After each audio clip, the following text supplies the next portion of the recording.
Omicron on the high street retail sales, while returning to our GB News Scrap the VAT campaign, which hopes to see VAT removed on household fuel bills as the cost of living spirals. But first, it's the GB News headlines with Rosie Wright.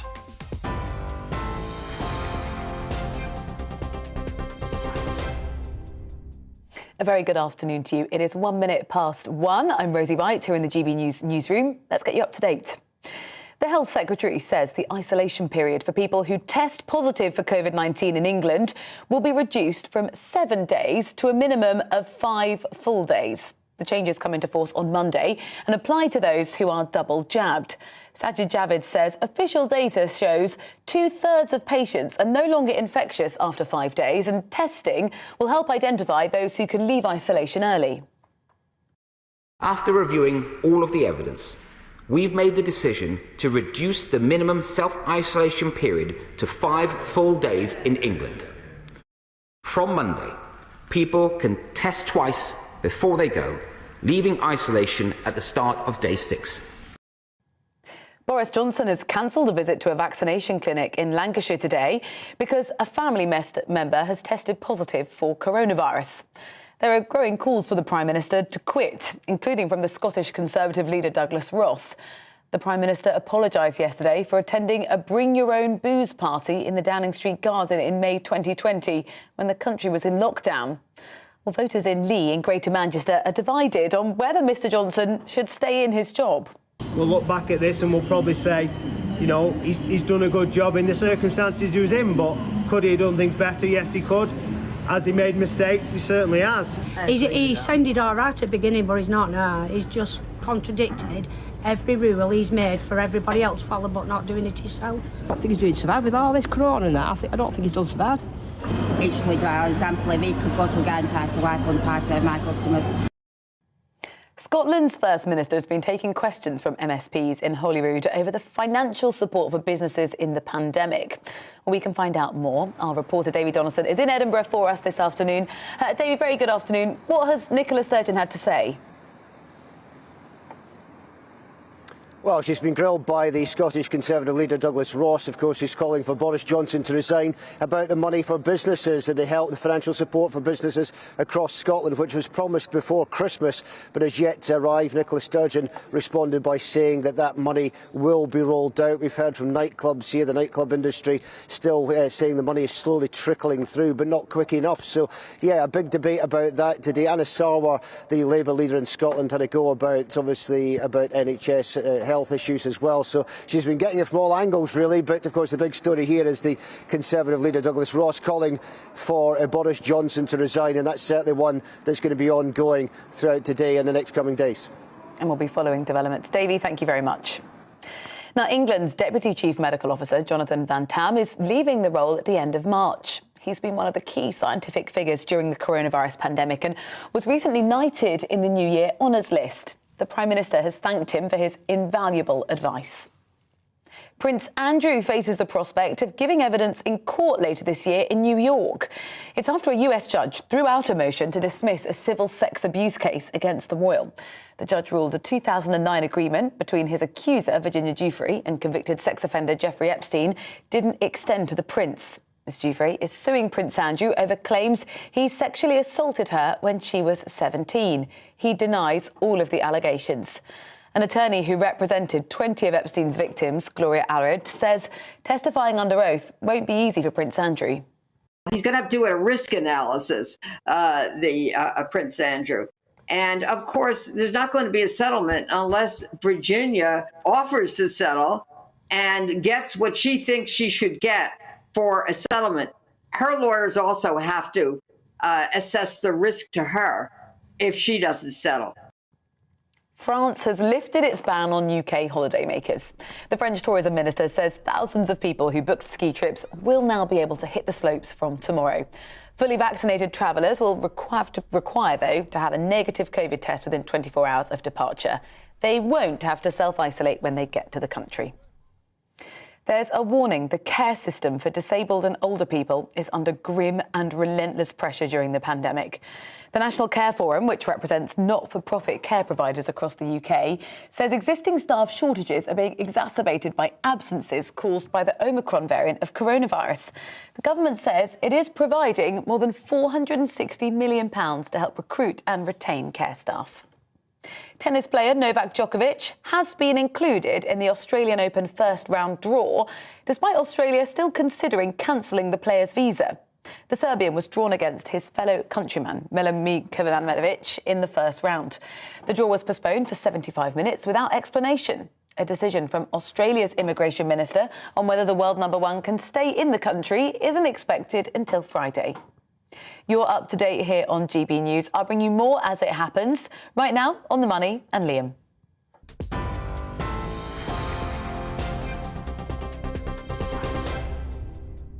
And coming up on The Money today, we always bring you a jam-packed hour of economics, business and consumer news, of course. But whether you're watching on television or listening on GB News Radio, today's On the Money is absolutely brimming, bursting with solid journalistic nourishment. We're returning to our Scrap the VAT campaign, which is fast gaining momentum as On the Money pushes for VAT to be removed on household energy bills ahead of sharp increases coming in April. We'll be reporting from Manchester on how the supermarket giants managed to bag soaring Christmas sales, with the rest of the high street suffering at the hands of the Omicron variant. Plus, we hear from former chief Brexit negotiator Lord Frost about why, just before Christmas, he dramatically resigned from the cabinet, with Boris Johnson losing one of his closest political allies. And as ever, your questions, your opinions, your ideas. What do you think of the issues raised in today's On the Money? Email gbviews@gbnews.uk or tweet @gbnews. I'll read out some of your emails later in the show, so stay with us. This is GB News. I'm Liam Halligan. You're On the Money.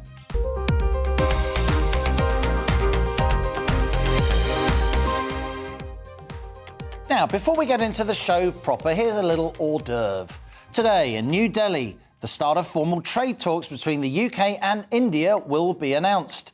India is on course to become the third largest economy in the world by 2050, and the government hopes UK-India trade will double over the course just of this decade.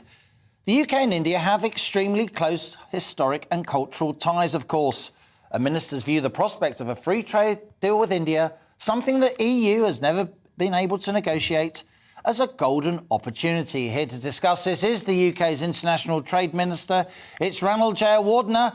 Ranil, very nice to see you on GB News, joining us on The Money. Thanks so much for that. Now, we know that Trade Secretary Anne-Marie Trevelyan is holding bilateral talks with her Indian counterparts in New Delhi today. Whitehall officials are telling me that both the UK and Indian governments are keen to get this trade deal and think it can be done by the end of the year.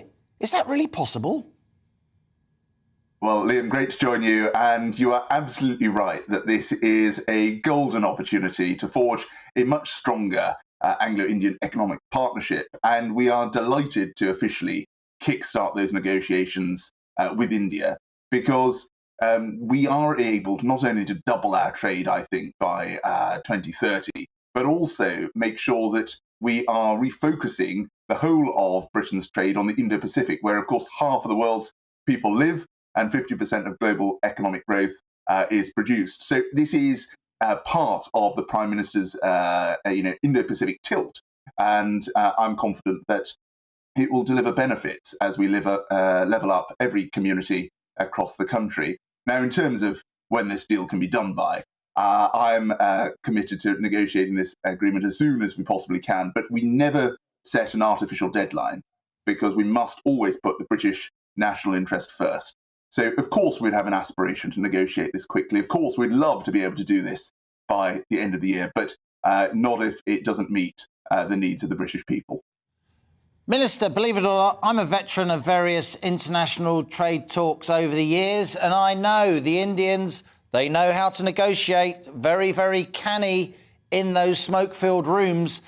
Trade deals are all about give and take, tit for tat, of course. So if we get access for our exporters to the vast Indian market, the biggest, most populous democracy in the world, of course, 1 billion plus people, What are they going to want in return in terms of market access here in the UK? Well, both sides will, of course, be entering these negotiations with their cards held very closely to their chest. And I'm not going to reveal either side what we believe each other want at this stage. What we are committed to doing, though, is making sure we're cutting through red tape in both directions. There is red tape that we can cut in both directions to help businesses.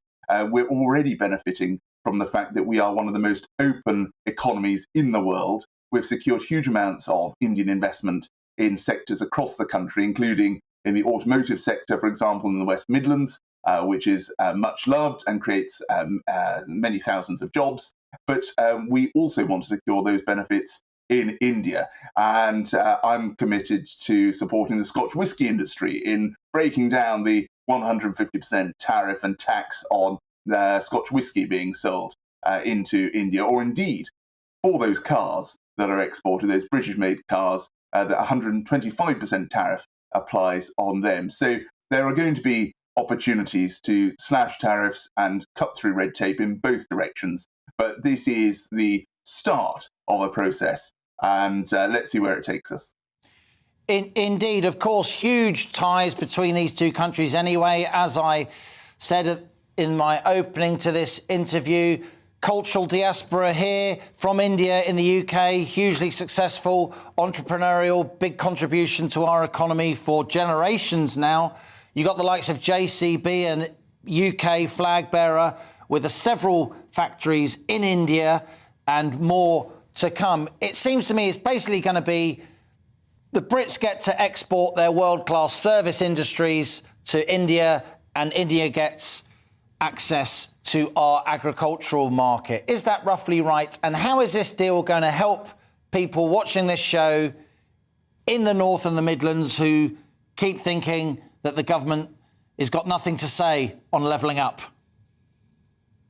Well, levelling up means making sure that we're securing investment in communities across the country as well. And so I believe that such a deal will encourage more Indian investors to put their money into the United Kingdom in communities across the country, creating jobs and prosperity. And that's why we're not only committed to being the best place in the world to invest, but also to be the best place in the world to export from, so that we can create jobs across the United Kingdom for the British people. And of course, where there are opportunities to import goods more cheaply, that is great news for consumers, for people across this country, cutting their bills, making sure that we're providing more choice and lower prices to them. But those opportunities to export, I think, will also put more money in people's back pockets, because export-led jobs have been shown independently to pay something like 7% higher wages than those that are not. So this is a mutually beneficial deal, of course, for both sides, but I believe it's absolutely in the interests of the British people. And one thing I'd just add, Minister, we do have to leave it there. I'm sorry, we're a bit pressed for time. Thank you so much for joining us. That's UK's International Trade Minister, Ranil Jayawardena. We appreciate you coming here on The Money. Do come back soon. You're watching On The Money with me, Liam Halligan. After the break, we'll be joined by former Cabinet Minister John Redwood as we return to our Scrap the VAT campaign, pushing for VAT to be removed on household energy bills. Stay with us. You're On The Money. Hello again. A dry day for the vast majority, and there'll be some decent sunny spells for many as well. But it will be cloudier and breezier in the north, especially the far north of Scotland, where there will be some outbreaks of generally light rain and drizzle through Thursday as these weather fronts approach. And you can see the tighter isobars there bringing a breezier day for much of Scotland. But closer to the area of high pressure that dominates things further south, we've seen a frosty and in some places foggy start to the day. And in fact, in one or two spots, those fog patches could continue into the early afternoon, particularly Devon and Somerset. Otherwise, plenty of sunshine for much of England, Wales, eastern Scotland, southern Scotland, Northern Ireland seeing some brighter spells as well. But thicker cloud for the north of Scotland, a strong wind here. However, it is mild, 10 or 11 Celsius. Colder further south, where we see especially some fog lasting into the afternoon. And that fog quickly reforms during the evening. Some dense fog overnight then, perhaps more widespread compared to the last couple of nights, and especially for the West Midlands, the Welsh Marches into the West Country. And a frosty night to come, widely below freezing across England and Wales, but milder for Scotland because of the cloud and more persistent rain there heading into Orkney and the far north of the mainland. Staying breezy in the far north, the winds eventually moderating across the Northern Isles during tomorrow. Otherwise, light winds further south, and that will allow some of those dense fog patches to last again into the early afternoon. And where that happens, temperatures will really struggle. They won't really lift it above freezing, I think, in one or two spots, particularly around river valleys where that fog lasts. Again, fog becoming more widespread once more into Friday nights, especially this time across central, northeast and eastern England. I think a bit breezier further south, so low cloud more likely here. And cloudy skies will be the theme on Saturday, perhaps becoming a bit clearer on Sunday, but many places stay dry.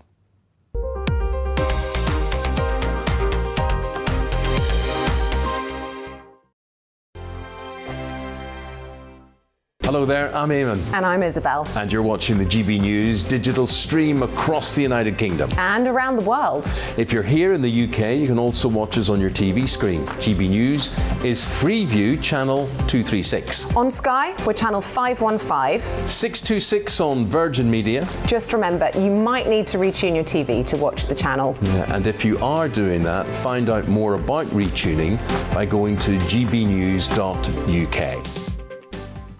Join my show Farage, 7 p.m. till 8 p.m. Monday through Thursday. And there you will get opinion, analysis, debate, and I'll cover stories that nobody else dares to touch.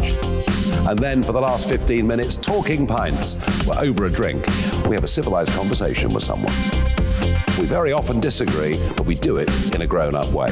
Come and join me on Farage.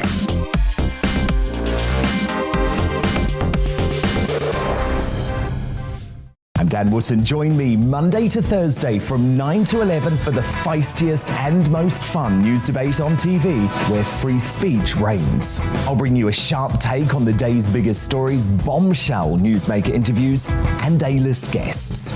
And I guarantee you, no spin, no bias, no censorship, and no reason to go to bed. That's Dan Wootton tonight, Monday to Thursdays from 9 on GB News. Hello there, I'm Eamon Holmes. And I'm Isabel Webster. And we hope you can join us for Breakfast with Eamon and Isabel. You make me laugh out loud, belly laugh. Is that important first thing in the morning? Yeah, absolutely. And there's me trying to be deadly serious. News is a serious business. Yeah, I have to rein you in sometimes. Well, it doesn't stop us laughing at it. It doesn't stop us having an opinion on what's going on. Yeah. And it certainly will not stop us reflecting what you think. Weekdays from 6 to 9:30 on GB News.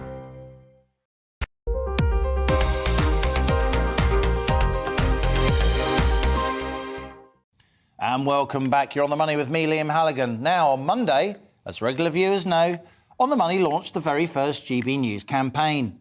As the cost of living spirals with hard-working households facing inflation, incoming tax rises in April and spiralling gas and electricity costs, we're highlighting the case for scrapping VAT on household fuel bills. As we said when we launched GB News last June, if it matters to you, it matters to us. Now, since we launched that campaign, the Labour Party on Tuesday devoted an Opposition Day debate in Parliament to precisely that, pressuring the government to scrap VAT on household fuel bills. And yesterday, after Tory MP Anna-Marie Morris supported that Labour vote to scrap the VAT, the government removed the Conservative whip from her, the equivalent of a parliamentary slap on the wrist. Morris stood her ground, saying she won't apologise for, as she puts it, standing up for what I believe to be in the best interests of my constituents, supporting efforts to address the rising cost of living. Perhaps she's been watching On The Money. She certainly understands her voters are deeply concerned. There are growing calls for the government to cut back on subsidies to promote renewable energy and other environmental measures, funded in part by a 25% levy on the energy bills paid by firms and households. I can't see that happening anytime soon, and certainly not in time to address the assault on living standards that's coming in April, when both higher taxes and even higher energy bills kick in. But scrapping VAT would save on average, for that average household, at least £100 a year on their fuel bills, and it can be done instantly. While we were in the European Union, such a move was, of course, impossible. Post-Brexit, now we fully control our taxes, removing VAT on fuel bills is entirely in the government's gift. And that's why our GB News campaign gathers pace. We're asking once again for the government to scrap the VAT.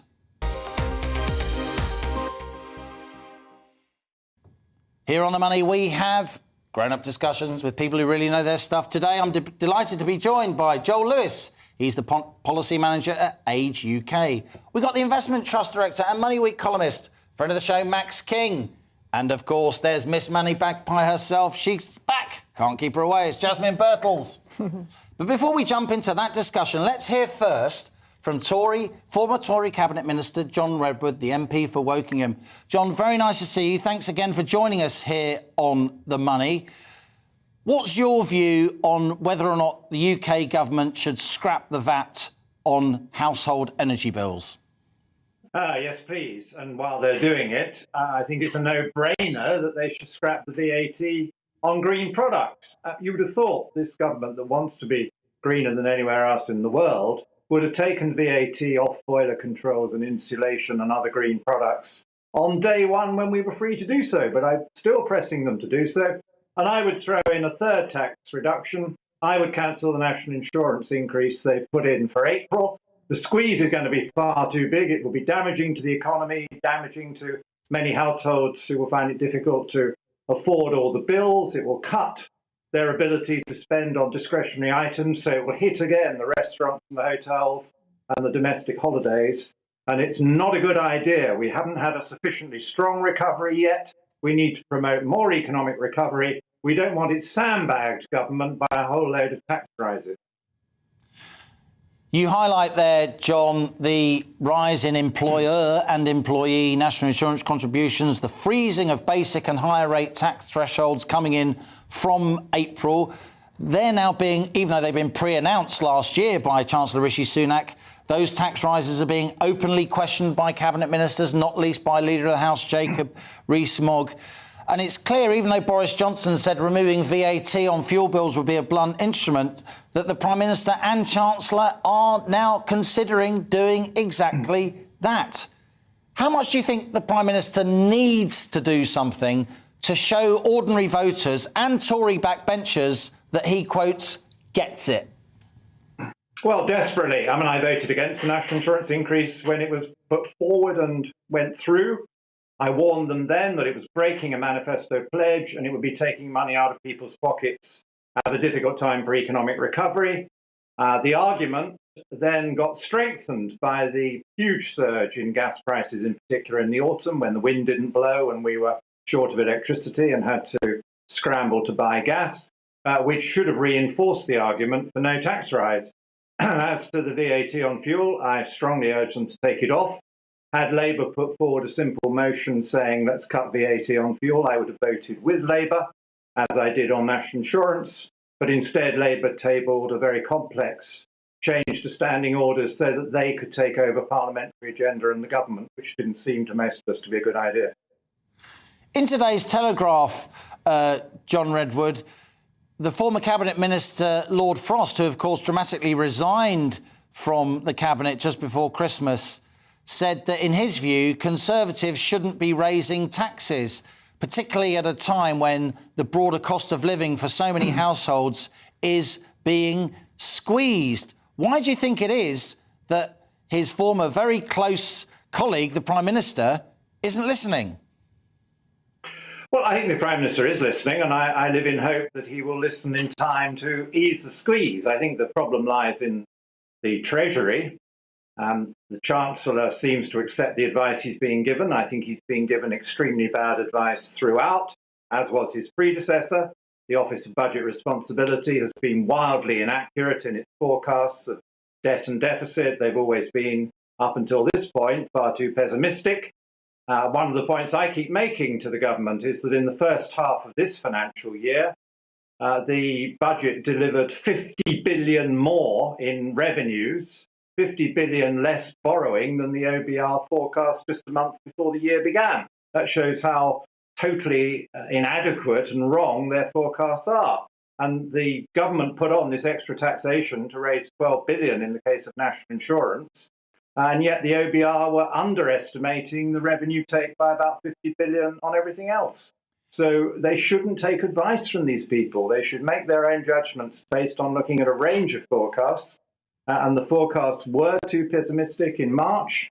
Now there's a danger they're going to be too optimistic, because if you ally the big monetary squeeze that the Bank of England has initiated, now that QE has ended and now they're threatening rate rises, along with this massive tax hit that the government wants to put through in April with freezing of thresholds and the increase in national insurance, then you will start to underperform and you'll find the deficit is bigger than you want.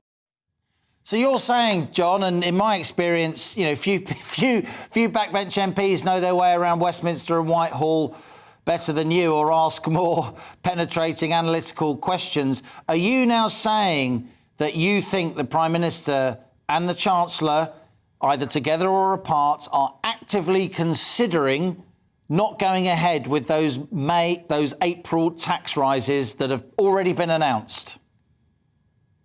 I'm saying that I think the Prime Minister and the Chancellor are considering a range of options to ease the squeeze, because they are good politicians and they understand how damaging it's going to be. And I trust their economics is good enough to tell them the squeeze is going to be too intense. I'm not promising they're reviewing your or my preferred options favourably yet. But when they look at all the other options, they may find that they're worse or that they don't do enough of the job, because this is a very big squeeze we're looking at. If you take the combined effect of national insurance, council tax rises, no increase in income tax thresholds, and the really big hit we're told we're going to get on electricity and gas bills, then this is a squeeze too far. And I would urge them to look at our preferred ideas as well, because I think they're going to need some of those to get through this. John Redwood, former Cabinet Minister, Conservative MP for Wokingham, always good to see you on the show. Thanks a lot for your time. Now, April's energy price rises really could hit the elderly, with some pensioners being forced to choose between heating and eating. Age UK is today demanding government action now to tackle what they're calling a national emergency. So isn't it handy that we've got Age UK's Joe Lewis here? Joel, great to see you on the show. Thanks as ever for appearing. You're always welcome. Tell us to what extent this increase in energy price rises for households. We've already seen a big increase from last summer with wholesale gas prices rising. We've got another big increase coming in as Ofgem, the regulator, raises the price cap in April. How's that going to affect some of our most vulnerable pensioners?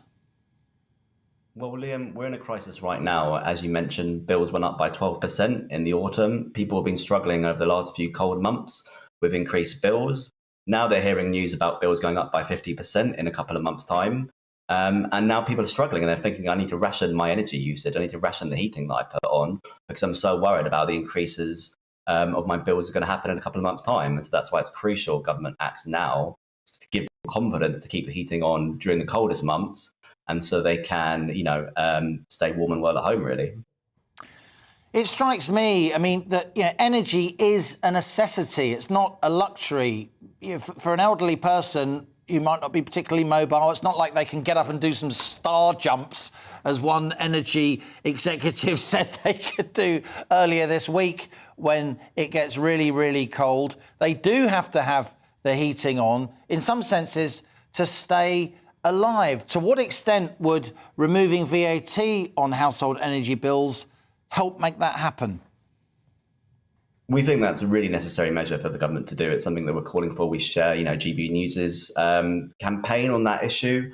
We think it can be a blunt instrument, but we have to bear in mind there's lots of vulnerable people that aren't eligible for other financial support that the government provides now or the government might provide in the future, depending on what options they decide. So there's those people that have incomes just above the threshold for benefits.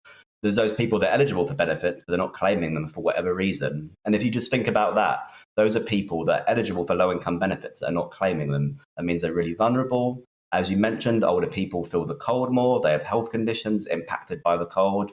They might be living in homes that are really energy inefficient. And so they're more expensive to heat. And so that's why, we think older people are a group that really need extra support with their energy bills. Well, Joel, that's kind of you to say. It's great to have Age UK, a very distinguished campaigning charity, on board with us here at GB News on this issue. Stay with us.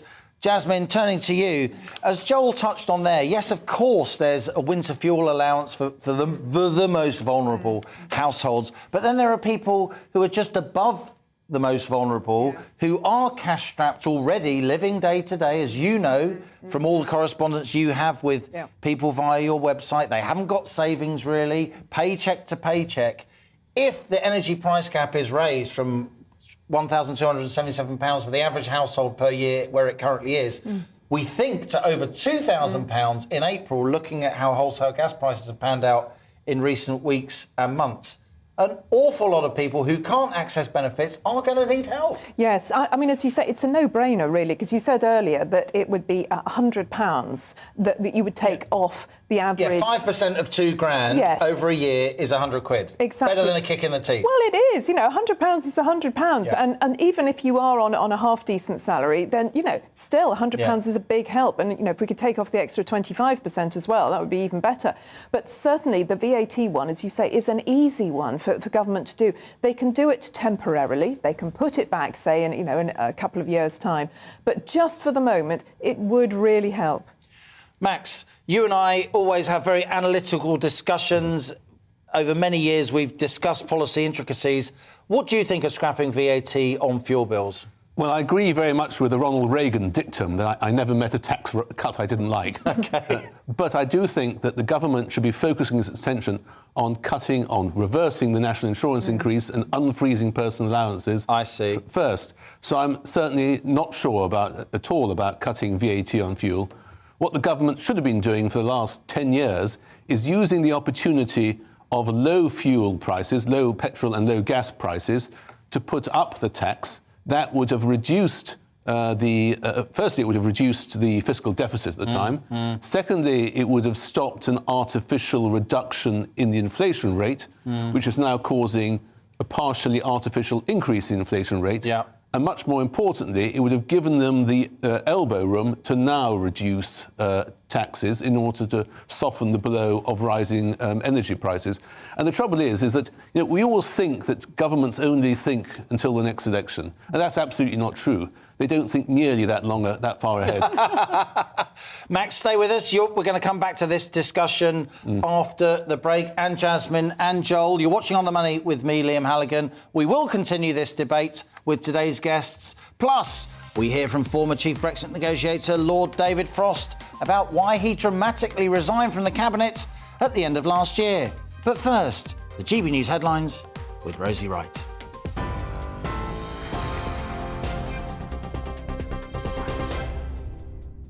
A very good afternoon to you. It is 1:33. I'm Rosie Wright in the GB News newsroom.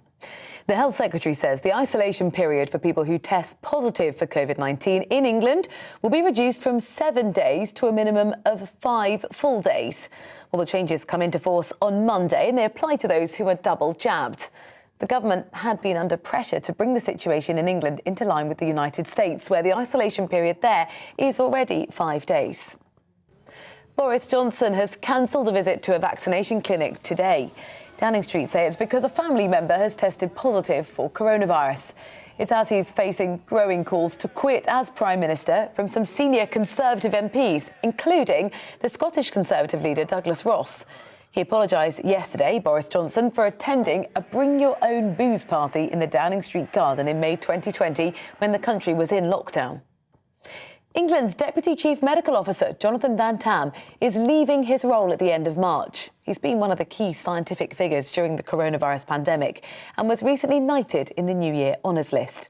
The Prime Minister has thanked him for his invaluable advice. Prince Andrew faces the prospect of giving evidence in court later this year in New York. It's after a US judge threw out a motion to dismiss a civil sex abuse case against the royal. The judge ruled a 2009 agreement between his accuser, Virginia Giuffre, and convicted sex offender Jeffrey Epstein didn't extend to the prince. Ms. Giuffre is suing Prince Andrew over claims he sexually assaulted her when she was 17.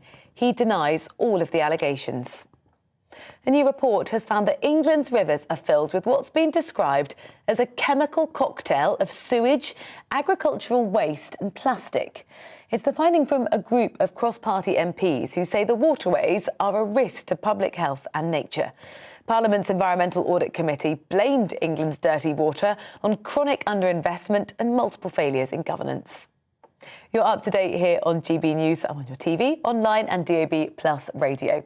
Right now, we'll go back to On the Money.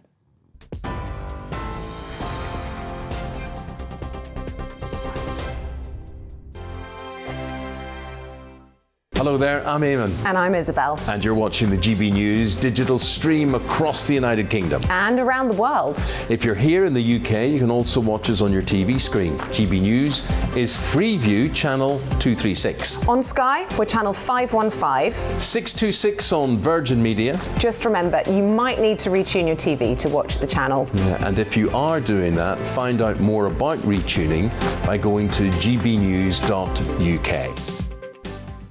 Join my show Farage, 7 p.m. till 8 p.m. Monday through Thursday. And there you will get opinion, analysis, debate, and I'll cover stories that nobody else dares to touch. And then for the last 15 minutes, talking pints. We're over a drink. We have a civilised conversation with someone.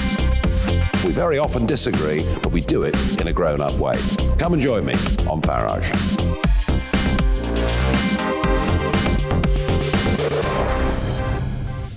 I'm Dan Wootton. Join me Monday to Thursday from 9 to 11 for the feistiest and most fun news debate on TV, where free speech reigns. I'll bring you a sharp take on the day's biggest stories, bombshell newsmaker interviews, and A-list guests. And I guarantee you, no spin, no bias, no censorship, and no reason to go to bed. That's Dan Wootton tonight, Monday to Thursdays from 9 on GB News. Hello there, I'm Eamon Holmes. And I'm Isabel Webster. And we hope you can join us for Breakfast with Eamon and Isabel. You make me laugh out loud, belly laugh. Is that important first thing in the morning? Yeah, absolutely. And there's me trying to be deadly serious. News is a serious business. Yeah, I have to rein you in sometimes. Well, it doesn't stop us laughing at it. It doesn't stop us having an opinion on what's going on. Yeah. And it certainly will not stop us reflecting what you think. Weekdays from 6 to 9:30 on GB News.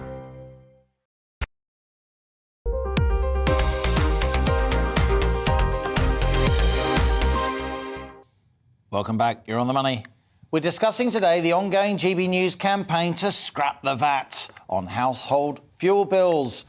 According to the Citizens Advice Scotland, 1 in 7 adults already struggle to pay their utility bills. GB News Scotland reporter Davy Donaldson spoke to locals in Falkirk to see what they think of sky-high energy prices. I think it's really bad. I think it's really bad that the prices are going up the way they are. I think they should consider people who don't have a big income and also pensioners, I suppose, as well. I mean, the whole idea is to be warm, but I suppose coming up to the summer, the spring and the summer, things will be a bit, hopefully, warmer. So people won't actually, I think, get the benefits of it or find out about it till we get into next winter. This time next year is really when it's going to hit people hard. And what about, obviously we're in the middle of a pandemic, a lot of people having to work from home, so that's just going to make the problem even worse. Yeah, well, it's going to make it worse. They'll have to choose whether to feed, eat or heat their homes.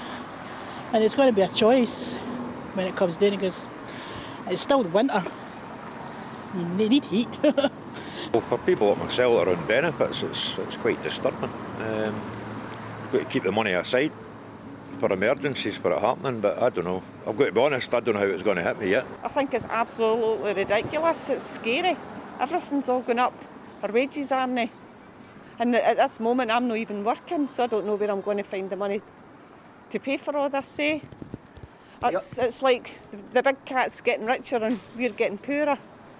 The other thing as well is a lot of people have been sort of forced to work from home now, so that's just going to compound the issue. Aye, well, this is it, but at least when you're at your work, prices are down. But because you're forced to be at home, everything's all going up, so you're spending more and more and nothing's coming in, eh?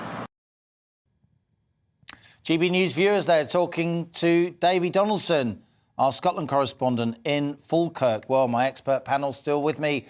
It's Joel Lewis, policy manager at Age UK. In the studio, we've got Max King, the Money Week columnist, and Miss Money Magpie, Jasmine Birtles. Joel, let's go back to you. To what extent are you, Age UK, getting any purchase in this debate? You are a very distinguished campaigning charity. You do know how to access and lobby government. Are you seeing any signs that there could be some movement and this Scrap the VAT campaign might actually punch through? We have written twice to Kwasi Kwarteng, the base secretary, and to Theresa Coffey, the head of the Department for Work and Pensions. And we felt that in our response to those letters, we felt that the government weren't quite grasping the fact that current support measures, current protections, whether it's the warm home discount scheme, whether it's winter fuel payment for pensioners, whether it's cold weather payment when it gets really cold, those are supposed to protect people during normal times. We're in a crisis. Bills have doubled, are going to double in 18 months. And so I think government are slowly getting around to the idea that they're going to have to intervene. But it's, what we've been trying to do for our campaigning is obviously get the voice of older people out there, reflect that to decision makers, reflect that to ministers and government and key officials, and also share those stories from older people, older people telling us that they're having to go without hot food, that they're sitting in bed all day with a duvet around them because they just can't afford the energy, or they're just so worried about the costs that they're going to face. How much traction is this issue getting on your website? To what extent are your readers worried about this cost of living crisis, particularly the energy bills? I think it's the biggest worry, across the board, certainly with my readers, but across the UK. They are worried about their money going forward, particularly in this year, but also next year. I'm actually patron of a debt charity called Community Money Advice. They work out of churches around the country. And they said to me last year that they are expecting a tsunami of problems. They were already incredibly busy last year. They're expecting to be even busier this year. It does feel like a crisis for a lot of people in this country. When you've got people like Jasmine who deal with members of the public concerned about their finances all the time, she's saying what she's saying, do you think this cost of living crisis, particularly the energy price spike as the cap is raised, could spark, Max, a proper rethink of energy policy here in the UK? And do we need one? Oh, I think we do. I think the government has to start thinking longer term. This should be a wake-up call. And they have to think longer term about the approval of nuclear power stations. They have to think about keeping taxation of North Sea oil and gas stable. We've had a fairly stable, unlike the 80s and 90s, we've had a stable regime for the last 20 years. We need to maintain that to maintain investment. We need to allow more development in the North Sea where it's called for, and maybe we have to revisit fracking, which is I think has been unfairly trashed by so-called environmentalists. But a method of extracting oil and gas from so-called tight formations, new, less conventional methods of drilling oil and gas that hopefully increase the output. Yes, and instead what we're doing is just pouring money into the pockets of the Russians, Qataris, Saudi Arabians, and there it's spent on inefficiently and unproductively on buying British football teams, and buying weapons to bomb the Yemenis with, for example. Joel, let's go back to you. So, what are your hopes going forward here? What do you want to see from the government in your campaign, which of course is now allied with ours? And when do you want to see it?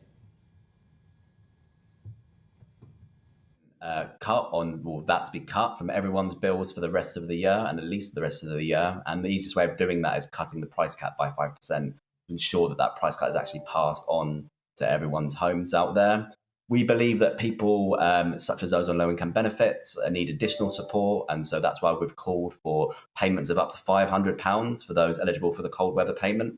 That's an established benefit to help those when the temperatures reach the lowest. It goes to a range of people on low-income benefits, including pensioners, people of working age, people with disabilities. Those are the sort of people that are going to most struggle with the increased costs. And going forward, we want government to look at social tariffs. We want, for instance, in the water sector, people can get up to 50% off their bills. Government needs to look at measures like that to see how the way the energy system is changing, the way that bills are changing, and take more of a longer-term approach to ensuring that essential energy costs are as affordable as possible. Jasmine, we've been stressing the cost of living, haven't we, since On the Money launched back in September. It's now really coming to the fore. Yeah, it has. And I think we need a 360-degree approach to this. You know, we've talked about various ways of increasing the production of energy. We need to reduce the taxes. We need to help not just the older people, but also the young people, the young families which are struggling here. That's what I'd like to see, a sort of a total 360-degree approach. Max, you're a long-time watcher of policy. Do you think we are going to see a government reversal? I'm too cynical. As Joel says, the government needs to take a longer-term approach, as it should have done in the past, as it needs to do in the future, but I'm sceptical that will ever happen. Max King, Jasmine Birtles, and indeed Joel Lewis from Age UK, thanks so much for joining me here on GB News as we stress the case for scrapping the VAT. Now, just before Christmas, Chief Brexit negotiator Lord David Frost, one of Boris Johnson's closest allies, resigned from government. The Prime Minister had previously called him the greatest Frost since the Great Frost of 1709, in recognition of Frost's crucial role in striking a withdrawal deal with the EU and getting Brexit done.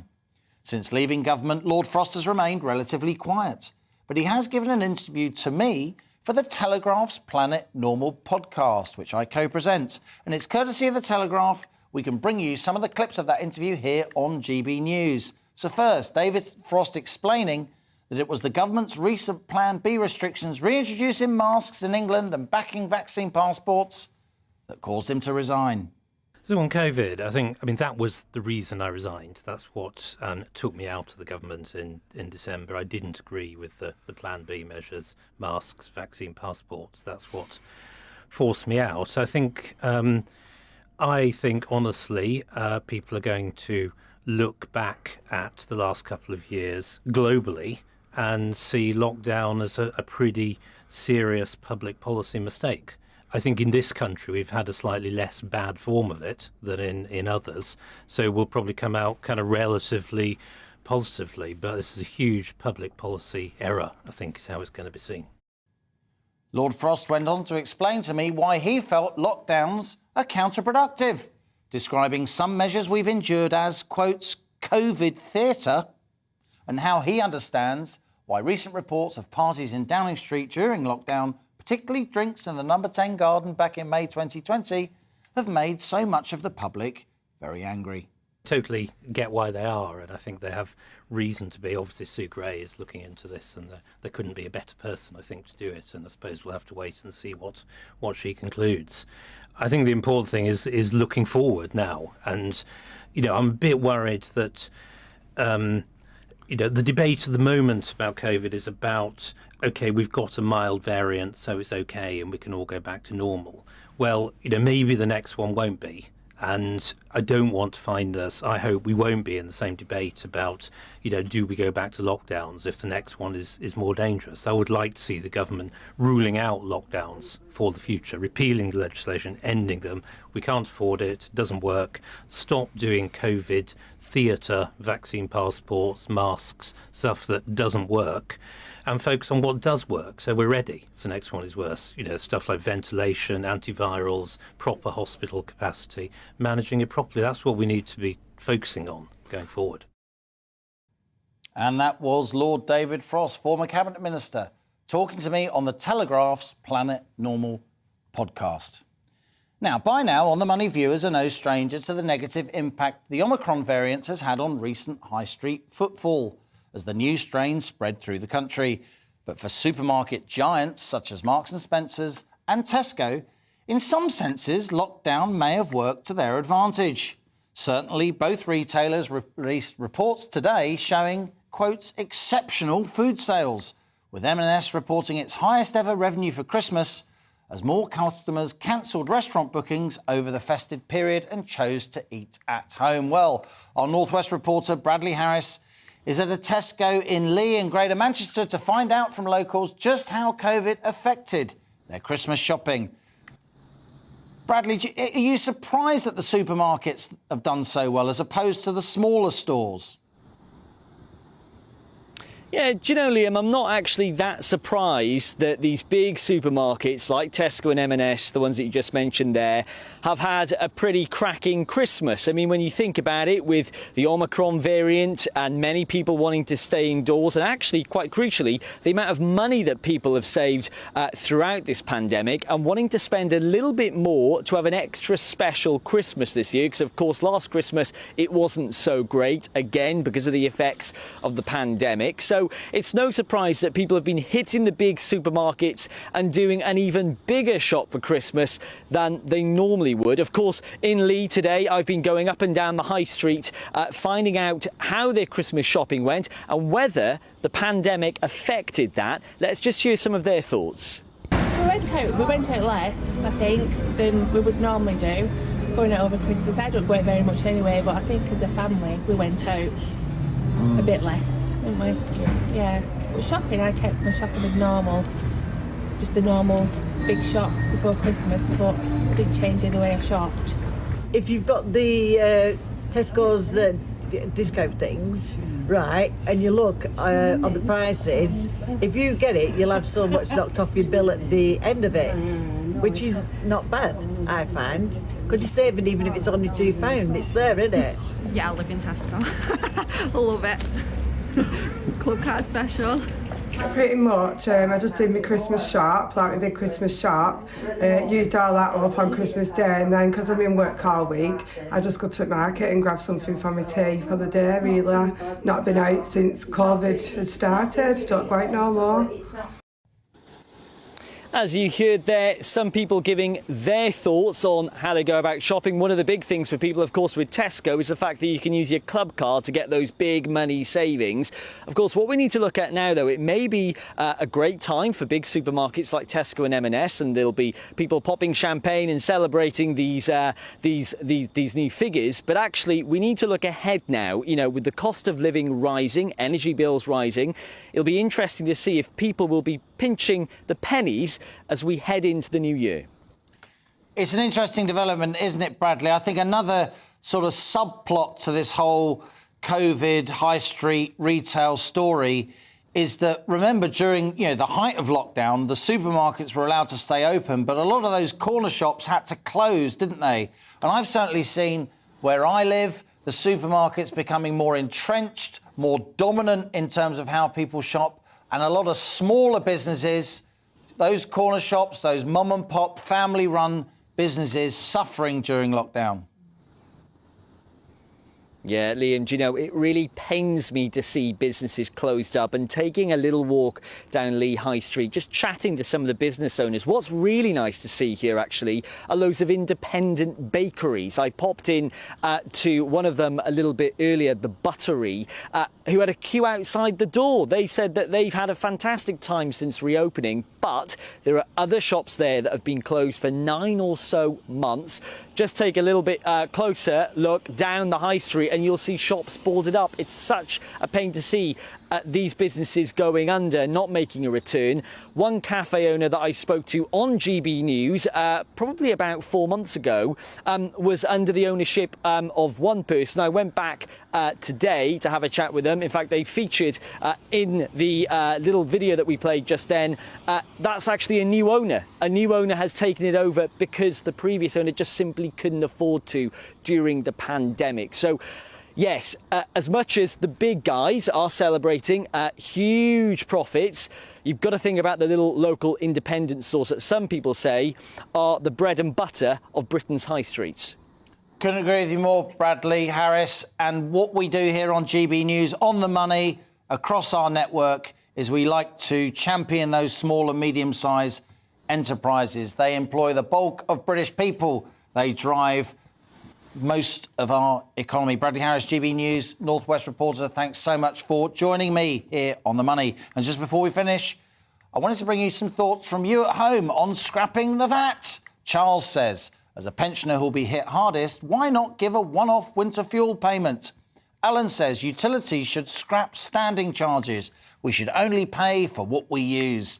Stephen says, abolish it. Waste of time. Use oil, start fracking and invest in more nuclear.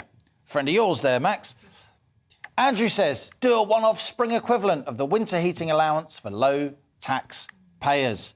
Karen says, cutting the VAT on fuel won't make much of a difference. It's the scandalous green levies that need to go. And Andrew says, how refreshing to hear John Redwood uttering simple economic truths earlier. It's good to know that such voices still exist and are prepared to articulate a true Conservative approach. Keep those emails coming. gbviews@gbnews.uk. We really appreciate your voice, and that's all we've got time for. You've been watching On the Money with me, Liam Halligan. Thanks for joining me today. Tune in at the same time tomorrow, 1 p.m, for more economics, business and consumer news. This is GB News. I'm Liam Halligan, and that was On the Money. Hello again. A dry day for the vast majority, and there'll be some decent sunny spells for many as well. But it will be cloudier and breezier in the north, especially the far north of Scotland, where there will be some outbreaks of generally light rain and drizzle through Thursday as these weather fronts approach. And you can see the tighter isobars there bringing a breezier day for much of Scotland. But closer to the area of high pressure that dominates things further south, we've seen a frosty and in some places foggy start to the day. And in fact, in 1 or 2 spots, those fog patches could continue into the early afternoon, particularly Devon and Somerset. Otherwise, plenty of sunshine for much of England, Wales, eastern Scotland, southern Scotland, Northern Ireland seeing some brighter spells as well. But thicker cloud for the north of Scotland, a strong wind here. However, it is mild, 10 or 11 Celsius. Colder further south, where we see especially some fog lasting into the afternoon. And that fog quickly reforms during the evening. Some dense fog overnight then, perhaps more widespread compared to the last couple of nights, and especially for the West Midlands, the Welsh Marches into the West Country. And a frosty night to come, widely below freezing across England and Wales, but milder for Scotland because of the cloud and more persistent rain there heading into Orkney and the far north of the mainland. Staying breezy in the far north, the winds eventually moderating across the Northern Isles during tomorrow. Otherwise, light winds further south, and that will allow some of those dense fog patches to last again into the early afternoon. And where that happens, temperatures will really struggle. They won't really lift it above freezing, I think, in 1 or 2 spots, particularly around river valleys, where that fog lasts. Again, fog becoming more widespread once more into Friday nights, especially this time across central, northeast and eastern England. I think a bit breezier further south, so low cloud more likely here. And cloudy skies will be the theme on Saturday, perhaps becoming a bit clearer on Sunday, but many places stay dry. Hello there, I'm Eamon Holmes. And I'm Isabel Webster. And we hope you can join us for Breakfast with Eamon and Isabel. You make me laugh out loud, belly laugh. Is that important?